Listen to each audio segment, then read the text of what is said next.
오늘 우리에게 주신 말씀은 레위기 2장입니다.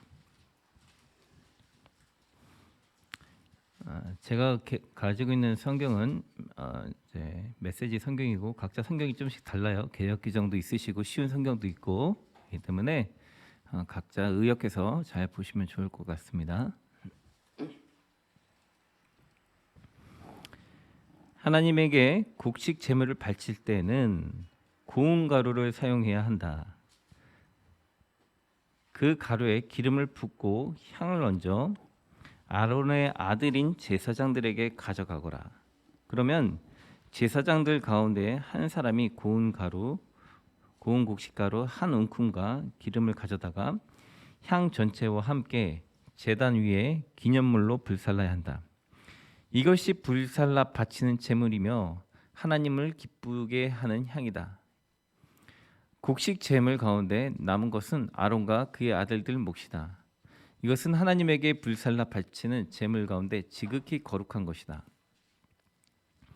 화덕에서 구운 빵으로 곡식 제물을 바칠 때는 고운 곡식 가루에 기름을 섞되 누룩을 넣지 않고 만든 빵이나 고운 곡식 가루에 누룩을 넣지 않고 기름을 얇게 발라 만든 과자를 바쳐야 한다.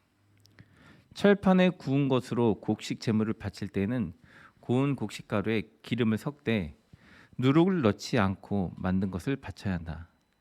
이것을 여러 조각으로 부수고 그 위에 기름을 부어라. 이것이 곡식 제물이다.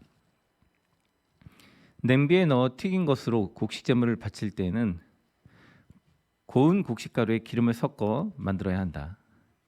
너희는 이와 같은 재료로 만든 곡식 제물을 가져다가 제사장에게 주어라.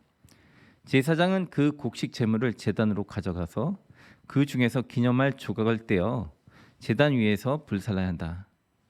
이것이 불살라 바치는 제물이며 하나님을 기쁘게 하는 향기다. 곡식 제물 가운데 남은 것은 아론과 그의 아들들 몫이다. 이것은 하나님에게 바치는 제물 가운데 지극히 거룩한 것이다. 하나님에게 바치는 모든 곡식 제물에는 누룩을 넣어서는 안 된다. 누룩이나 꿀을 하나님에게 불살라 바치는 제물로 바쳐서는 안 된다. 그것들을 첫 수확물의 제물로 하나님에게 바치는 것은 괜찮지만 하나님을 기쁘게 하는 향기로 바치려고 제단 위에 올려놓아서는 안 된다. 너희가 바치는 모든 곡식 제물에는 소금을 쳐서 간을 맞춰야 한다. 너희가 바치는 곡식 제물에 너희 하나님과 언약을 맺을 때 너는 소금 빼어 놓아서는 안 된다. 너희가 바치는 모든 제물에 소금을 넣어라. 첫 수확물을 곡식 제물로 하나님에게 바칠 때는 핵곡식의 이삭을 볶아 찌은 것을 바쳐야 한다. 그 위에 기름을 붓고 향을 얹어라. 이것이 곡식 제물이다. 제사장은 그 곡식과 기름에서 일부를 덜어내어 향 전체와 함께 기념물로 불살라야 한다. 이것이 하나님에게 불살라 바치는 제물이다. 아멘. 읽으시고도 이게 뭔 소린가? 그죠? 이게 한 4,000년, 5,000년 전에 제사 제도에 대해서 이야기하신 거예요. 그래서 우리가 오늘날 이 레위기서를 읽고 어떻게 살아갈지 좀 이야기를 했으면 좋겠어요. 며칠 전에 이제 가위를 받았어요. 가위를 받으니까 이쁘고 좋죠. 저희 집 큰 딸은 가위를 혼자 한 박스를 먹습니다. 누구를 닮아서 그런지 모르겠지만 잘 먹어요. 근데 가게 아저씨 그 농사 짓는 사람이 가위를 판매할 때 못생긴 거를 갖다 넣을까요? 이쁜 거를 갖다 넣을까요? 이쁜 거를 갖다 넣겠죠. 못생긴 거는 걸러낼 겁니다. 그러면 이쁜 거의 조건은 크기도 좋고 보기에도 맛있어 보이고 실제 먹었을 때 맛있으면 이 과일 좋은 과일이네 판매해야 되겠다 이렇게 될 거고, 만약에 과일이 맛이 없으면 이 과일은 좀 맛이 없네 버려야 되겠다. 그래서 이렇게 쓰레기통에다 버릴 거 아니에요. 땅에다 다시 묻거나. 그죠? 과일이 이제 상태를 보고 골라내겠죠. 농사 짓는 사람이면 뭐 쌀이든 과일이든 동일할 겁니다. 그죠? 그 방법으로 골라낼 거예요. 근데 왜 갑자기 과일 이야기를 하느냐? 우리가 하나님 앞에 과일이에요. 갑자기 이게 뭔 소리냐? 바울 사도는 이런 말을 했어요. 너희의 삶을 제사로 드려라. 그러면 제단 위에 지금 올라간 게 지금 곡물이었잖아요. 이 시대에는 이제 곡물이면 쌀이나 밀 같은 걸 곡물이라고 하잖아요. 이때 당시에는 이제 믹서기가 없으니까 이렇게 돌로 이렇게 갈았어요. 그러면 갈면 어떻게 돼요? 이렇게 곱게 갈리죠. 그만큼 얇게 가는 게 굉장히 힘들었던 시대예요. 그래서 잘 간 거는 비싸고 고가였을 거예요. 그죠? 무식하게 간 거는 좀 투박한 거는 비싸지 않고. 근데 이 곱게 갈은 과일이나 가루나 아니면 뭐 튀겼거나 뭐 이런 여러 가지 종류들을 지금 이렇게 말씀을 하시면서 이야기를 하고 있는 거예요. 그렇다면 이제 바울 사도가 우리가 곡물이라고 했으니까 한번 내 자신을 보자 이거죠. 내가 하나님이 좋아하시는 예물이 되려면 어떤 상태가 되어야 될까? 요 고민이 될 수밖에 없겠죠. 그죠? 왜냐면 가일을 하나님이 농부고 우리가 가일이라면 농부인 하나님께서 우리의 가일 상태를 보고 이거 너무 괜찮네 하면 이렇게 추스려 담을 거고 이놈 안 괜찮네 하면 버릴 거 아니에요? 우리가 이번에 올림픽 경기를 했는데 만약에 경기장에서 1등을 하면 어때요? 마음이 막 이렇게 자신감도 넘치고 막 기분이 좋잖아요. 와, 하면서 나 대단해 그럴 거 아니에요? 한번 상상해요. 이거는 만화 같은 상상이에요. 가일들이 최고의 가일이 되기 위해서 달리기를 하고 있다고 생각을 합시다. 갑자기 입에 침이 고이죠. 최고의 가일이 되기 위해서 경쟁하고 있어요. 그 가일들 중에 최고의 가일이 되면 상품 중에 진짜 최고의 과일들은 정말 부잣집들이 몇십만 원, 몇백만 원에 먹는 과일들도 있잖아요. 종종. 그죠? 부잣집들이 먹는 과일들이 있어요. 좋은 과일들은. 그런 최고의 과일이 된다면 그 과일은 기쁘겠죠. 그죠? 왜냐면 과일은 이렇게 사람의 먹음을 위해서 태어난 거잖아요. 그죠? 하나님이 우리를 창조하셨는데 우리를 보셨을 때 최고로 기쁜 상품, 그러니까 좀 과일이라는 표현은 좀 그렇지만 우리를 보셨을 때 최고의 좋은 사람으로서 우리가 잘 자란다면 하나님이 만든 사람으로서의 어떤 그 모습으로서 신앙인으로서 하나님이 우리가 잘 자라고 있다면 과일이 성장하듯이 잘 자라고 있다면 하나님이 기뻐하시겠죠. 그죠? 그러면 과일의 입장에서 이제 과일을 다시 갖고 와서 이해를 돕기 위해서 자꾸 과일 이야기하는 거예요. 자, 과일이 좋은 과일이 되려면 벌레가 생기면 안 되겠죠. 그죠? 아프거나 하면 안 돼요. 병이 들어가면 안 돼요. 그러면 과일의 입장에서는 첫째는 우리가 깨끗하다라는 건 뭐 깔끔한 상품이다라는 표현을 신앙으로 갖고 온다면 정결한 신앙이라고 볼 수 있겠네요. 그죠? 정결한 신앙. 그렇다면 정결한 신앙이란 무엇이냐? 삶 속에서 소금을 뿌리는 신앙이 돼야 돼요. 갑자기 왜 소금 이야기가 나오냐? 성경에서 소금이 나왔기 때문에. 왜 소금을 보니까 오늘 제사를 드릴 때 넣는 것과 빼는 게 있었어요. 넣는 게 뭐였죠? 소금을 넣고 빼는 거는 꿀하고 누룩을 뺐단 말이에요. 근데 왜 자꾸 소금을 넣으라고 하냐? 하나님이 설마 심심해서 좀 이렇게 짜게 해서 드시려고? 그건 아니죠. 하나님은 이게 우리 인간이 아니기 때문에 맛을 그런 게 아니잖아요. 소금이 상징하는 게 있어요. 소금이 뭘 상징하냐면 변하지 않는 것을 상징해요. 여러분 이렇게 물에다가 소금을 딱 넣으면 그냥 물 먹을 때 소금을 하나 넣었을 때, 두 알 넣었을 때, 세 알 넣었을 때 계속 점점 넣으면 어떻게 돼요? 점점 짜지죠. 소금은 자신의 속성이 딱딱한 거는 사라졌지만 그 짠맛은 유지되죠. 자기는 사라졌는데 짠맛은 유지된단 말이에요. 물이 세상이라고 칩시다. 그리고 우리 그리스도인들이 거룩한 기독교인들이 소금이라고 치자고요. 세상 사람들이 물이에요. 세상 사람들이 이렇게 쭉 있는데 우리가 이 세상에 존재함으로 우리 때문에 세상이 도덕적으로 변한다면, 좋게 된다면 우린 소금의 역할을 하고 있는 거겠죠. 바다 정확한 퍼센트는 지금 기억이 안 나는데 바다가 소금이 염도가 3%인가 뭐 그 정도밖에 안 된다고 하잖아요. 근데 바닷물이 작아가지고 균이 안 산다고 하잖아요. 벌레가 안 산다잖아요. 그죠? 왜냐하면 소금 역할 때문에 세상이란 이 물 속에 우리가 영향력을 잘 나타낸다면 우리 때문에 세상이 짠맛을 낸다면 우린 소금으로서 역할을 다하는 거 아닐까요? 그죠? 그게 거룩함이겠죠. 세상 사람들이 유혹에 빠지는 게 많이 있죠. 그 세상의 유혹이 틈탈 때 한 번에 확 오잖아요. 그죠? 처음씩 오죠.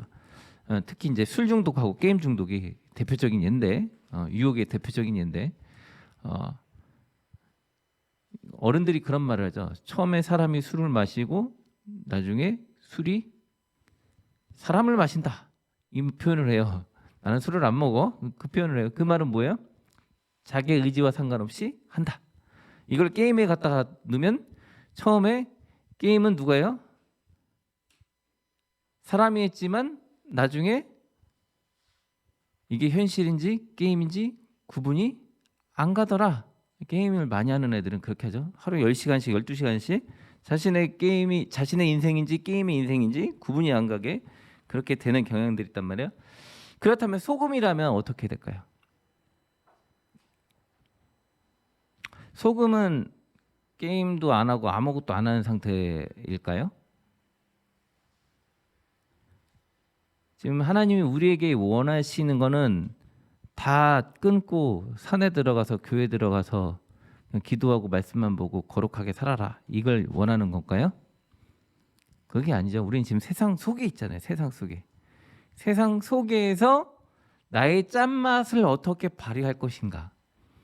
나 때문에 사람들이 병들지 않는 거죠. 그죠? 지난번 뉴스 봤더니 우리나라에서 합법적으로 도박장을 허락해 준 데가 있어요. 강원랜드인가? 거기라고. 근데 거기서 수많은 사람들이 자살을 한대요. 수많은 사람들이 거기에서 못 벗어난대요.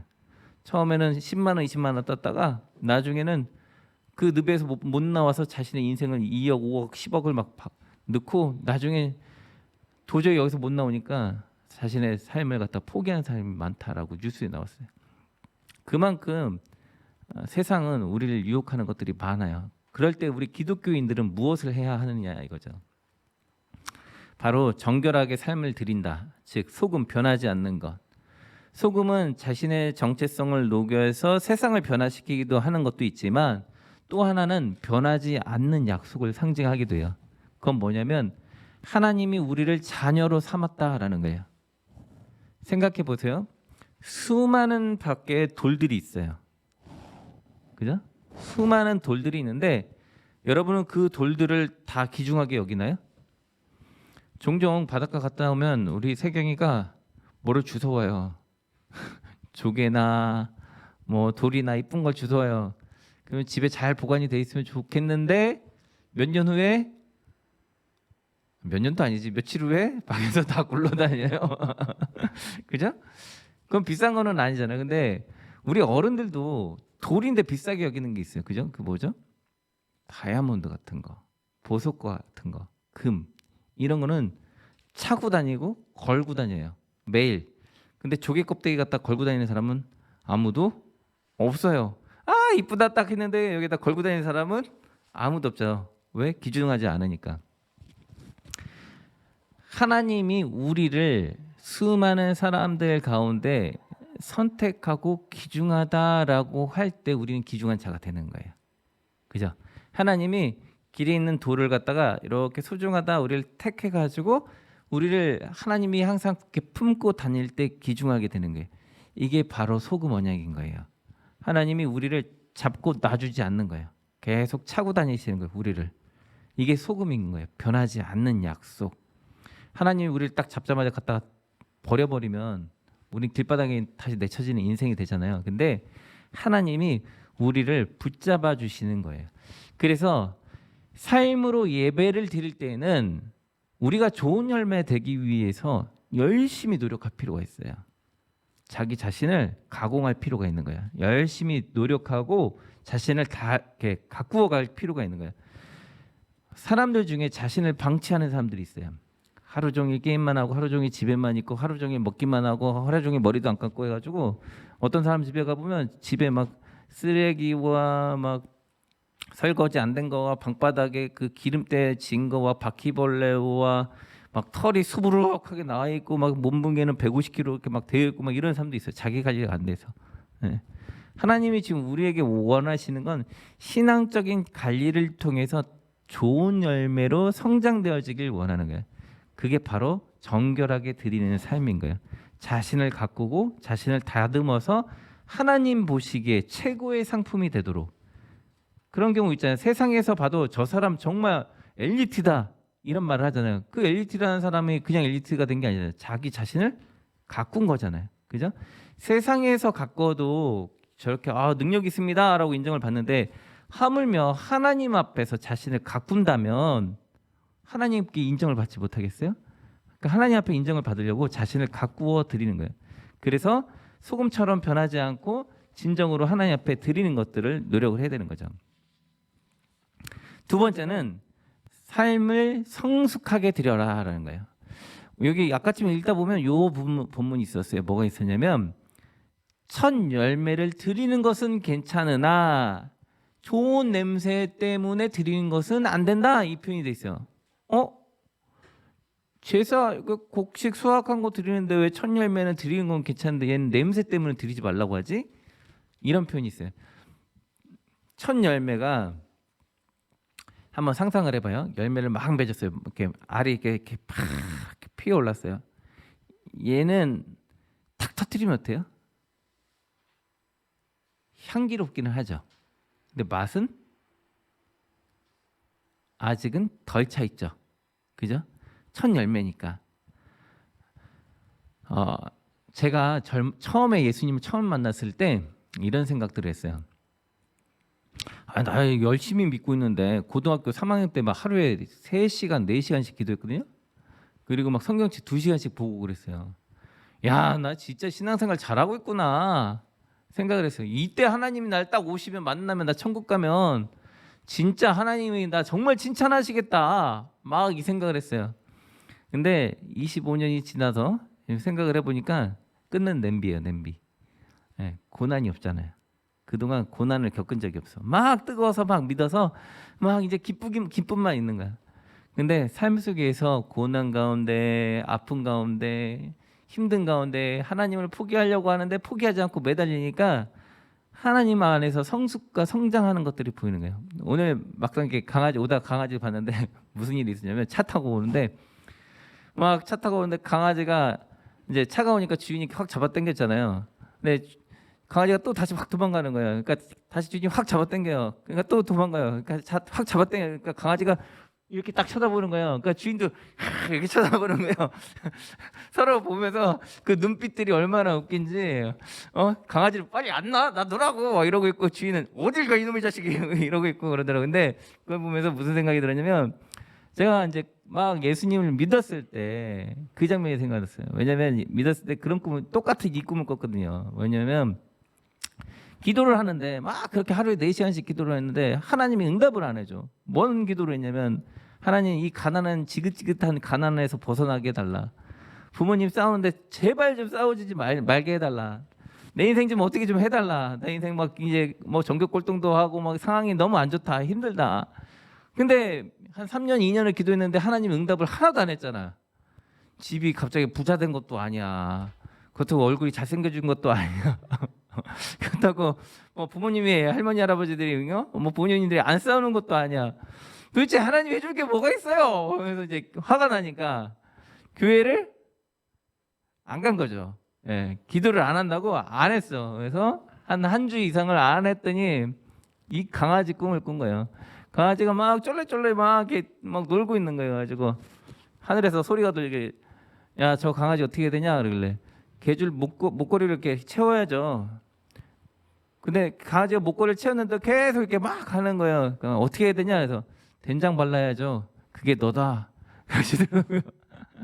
그래서 그때부터 이제 다시 기도를 막, 하나님 정신 번쩍 차려가지고 기도에 응답이 되든 말든, 하나님 이제 겁나서 안 되겠다고 그냥 나와서 무조건 기도한다고 해서 다시 이제 매일 기도를 했는데 그 장면이 생각이 나더라고요. 하나님은 우리의 인생의 성숙을 원하시는 거예요. 그죠? 그 시점만 딱 보면 참 잘 믿었어요. 근데 또 다음 시점 딱 보면 잘 안 믿어요. 근데 다음 시점 보면 또 잘 믿어요. 왔다 갔다 해요. 사람이 잘 믿는 날이 있고 못 믿는 날이 있고 왔다 갔다 해요. 근데 하나님은 요 한 시점을 보는 게 아니라 뭘 봐요? 전반적을 보면서 성숙하길 원하는 거예요. 가일의 입장에서도 봄, 여름, 가을, 겨울이 있었잖아요. 그죠? 그것들을 다 이겨내고 이 가일이 단단한 가일이 됐잖아요. 성숙한 가일이 됐잖아요. 하나님은 우리의 성숙한 신앙을 받길 원하신다라는 거예요. 하나님이 그래서 뭐 처음 태어난 신앙 안 받는다는 건 아니에요. 근데 향기 나는 것으로 드리는 것은 거부하신다라고 표현하잖아요. 잠시 향기 나는 것처럼 보일 수는 있지만 진한 열매로서의 가치는 떨어지는 거예요. 그렇기 때문에 힘들고 어려워도 하나님이 응답을 하든 안 하든 어떻게 해라? 하나님께 매달리고 동행하는 게 필요해요. 뭐 사람들이 간증하는 거 들어보면 뭐 하나님이 다 응답하실 것 같고 하나님이 막 바로바로 막 응답이 이루어져서 막 갑자기 기적이 일어나서 막 갑자기 집이 생길 것 같고 막 그러잖아요. 근데 이렇게 살아보니까 하나님이 우리의 기도, 우리의 끊임없는 기도를 통해서 조금씩 변해서 응답을 해주시더라고요. 지금 25년이 지났잖아요. 네. 그렇게 싸우시던 어머니 아버지가 이제는 손잡고 다니는 것도 보고, 네? 처음 봤어요. 40세가 넘어서 두 분이 손잡고 다니는 걸. 44세인가 3세 될 때 어머니와 아버지가 손잡고 가는 걸 처음 봤어요. 그리고 뭐 그렇게 가난하다고 투덜투덜하고 막 그랬는데 25년이 지나니까 이제 어느 정도 이렇게 숨 쉴 정도 공간을 주시고 이런 모습을 보면서 아, 하나님께서는 나의 기도의 욕심은 그런 거잖아요. 우리의 기도의 욕심은 지금 다 기도해가지고 하나님 좋은 차 BMW 하나 딱 생기고 좋은 집 하나 딱 생기고 그런 것들을 원하는데 하나님은 천천히 우리를 연단하시면서 성숙시키는 것이다라는 것을 알게 됐어요. 그래서 하나님께 막 지금 설익는 열매처럼 막 냄비 같은 신앙 하나님 그걸 받으시긴 하지만 하나님이 진짜 원하시는 것은 우리의 성숙된 신앙이다. 그렇기 때문에 아파도 힘들어도 어떻게 하자? 끝까지 참고 기도하자. 세 번째는 삶 속에서 제사를 드릴 때 누룩과 꿀을 제거해야 되는데 이것은 다른 말로 외식과 향락을 제거하자라는 거예요. 이게 뭔 소리냐? 누룩이라는 단어를 좀 안 들어봐서 잘 모르잖아요. 근데 저도 빵을 안 만들어봤어요. 근데 이제 한번 해봤나? 이렇게 밀가루를 이렇게 막 빚은 다음에 이걸 갖다 그냥 탁 구우면은 빵이 어떻게 되죠? 며칠 전에 저희 아들이 빵을 하나 조그만 걸 구워서 줬더라고요.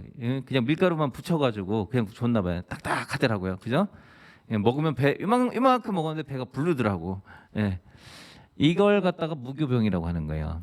그냥 밀가루만 반죽해서 구워서 그냥 먹는 거. 딴 것도 넣었어? 그래? 어쩐지 근데 모르겠다. 아무튼 밀가루만 딱딱하게 해서 주는 거 마치 떡처럼 주는 거. 예, 그거를 갖다가 무교병이라고 하는 거예요. 무교병의 특징은 딱딱해요.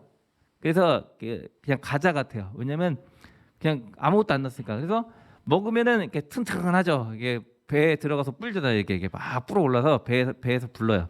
근데 누룩의 특징은 뭐냐면 빵집에 가면 이제 오늘 좀 이따 점심에 빵을 먹을 건데 여러분이 보는 빵들이 다 이만하잖아요. 원자재는 이만큼 들어갔을 거란 말이에요. 여러분이 이만큼의 빵을 먹어도 사실은 배가 많이 안 부르니까 빵 하나 먹고 또 두 개 먹고 막 그러잖아요. 그죠? 그게 이제 누룩의 효과예요. 이렇게 부풀는 거. 근데 만약에 이게 빵이라서 그렇지. 여러분이 한번 입장 바꿔서 생각해 봅시다. 자, 금이라고 칠게요. 근데 금이 공갈금이야. 뭔 소리냐면 금 안에 텅 비어 있어. 그래서 금덩어리가 막 이렇게 커. 그러면 그거 사고 싶어? 안 사고 싶죠. 그죠? 왜 돈을 엄청 줬는데 안에가 텅텅 비었어. 그죠? 이런 누룩은 부풀리는 효과를 상징한다라고 생각을 하시면 돼요. 그런 의미에서. 자, 근데 이 누룩을 예수님이 이제 마태복음에서 뭐라고 말했냐면, 야 바리새인과 세리의 누룩, 사두개인의 누룩을 조심해라. 이렇게 교훈을 삼가해라라고 말을 했어요. 근데 이 바리새인하고 이 사두개인들이 뭐 어떤 사람들이냐면 요즘으로 말하면 이제 신학 박사, 목회자들 뭐 이런 정도 수준의 이렇게 우리보다 더 많이 공부했을 거예요. 그러니까 그런 사람들이니까 어때요? 사회생활이 목사님 하면 어때요? 느낌이 신학 교수님 하면 느낌이 어때요? 정치가들 딱 하면 느낌이 어때야 돼? 되게 지위가 높고 똑똑할 것 같고 선하게 살 것 같고 그리고 항상 말을 할 때 이렇게 정직하게 살아야 됩니다 막 그러잖아, 그죠? 근데 요즘에 뉴스 보면 이제 정치가들이 말은 그렇게 했는데 어떻게 본인들이 막 주가 조작하고 있고 부동산 투기하고 있고 막 그러면 사람들이 막 그러잖아.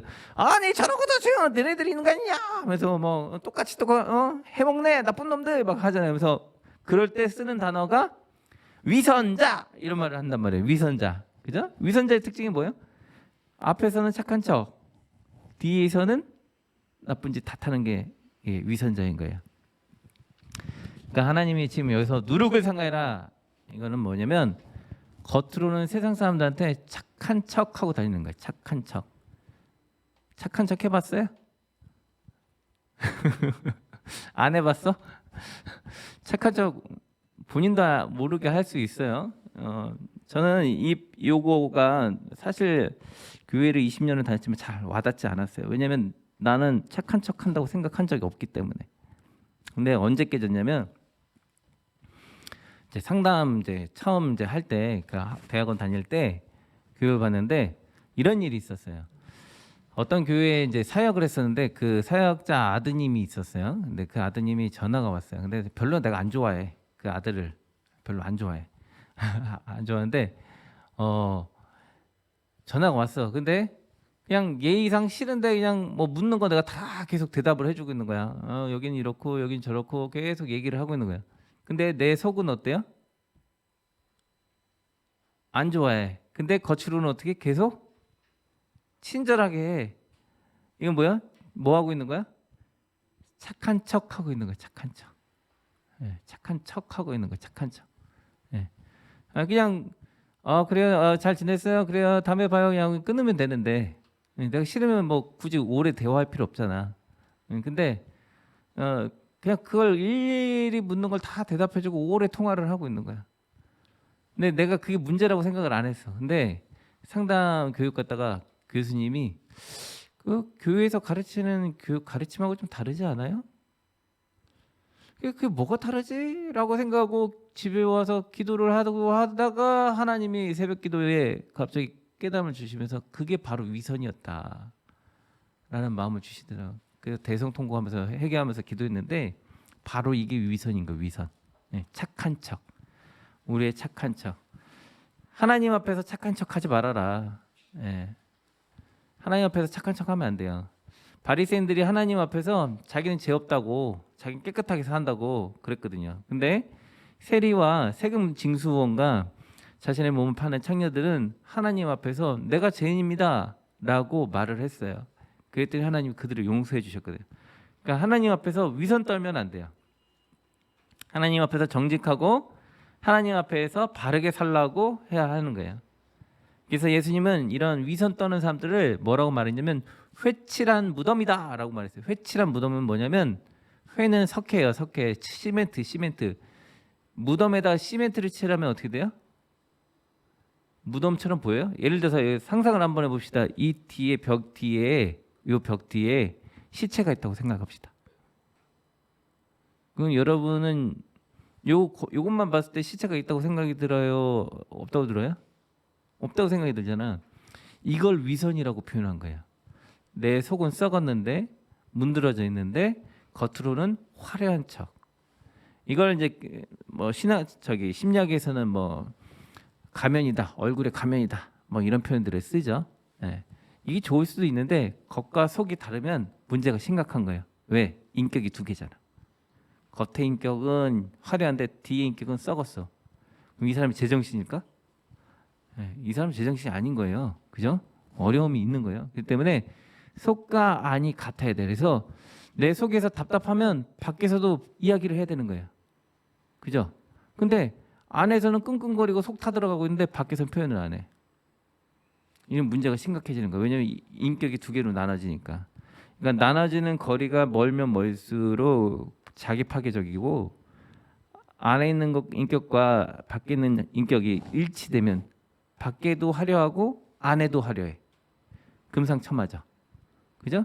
밖에도 썩었고 안에도 썩었어. 최악이죠. 밖에만 화려하고 안에는 썩었어. 위선이죠. 거짓이죠.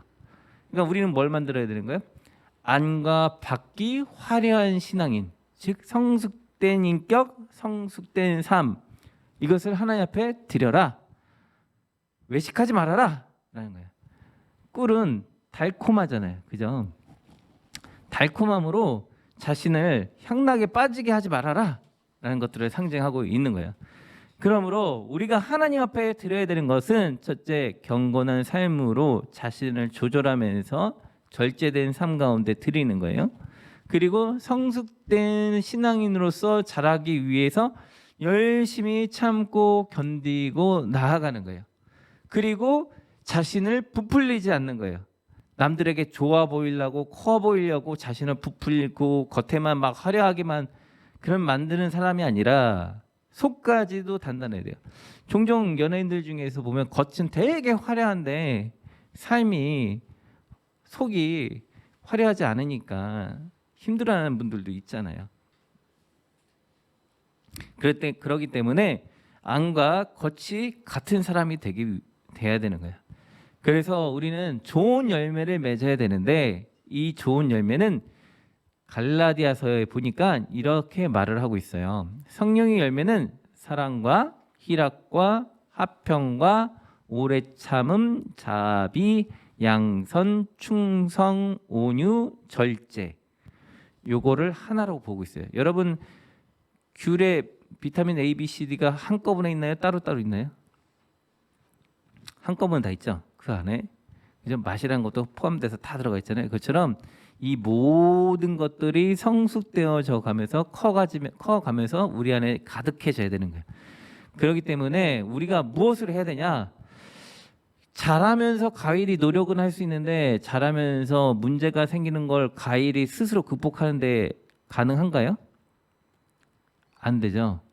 그죠? 그래서 주인이 뭐를 해줘요? 가위를 갖다가 태풍 맞으면 태풍이 떨어지지 말라고 이렇게 붙잡아 주거나 뭐 비닐을 이렇게 싸주거나 농약을 쳐서 벌레 파먹지 않게 이렇게 해주잖아요.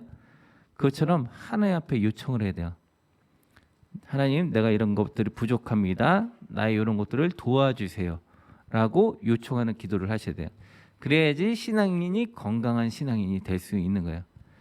이런 요청들을 안 하니까 겉과 속이 다른 신앙, 소금이 없는 신앙, 절제되어지지 않은 신앙, 그리고 성숙되지 않은 신앙으로 자라는 거죠. 성숙되지 않으면 어떻게 돼요?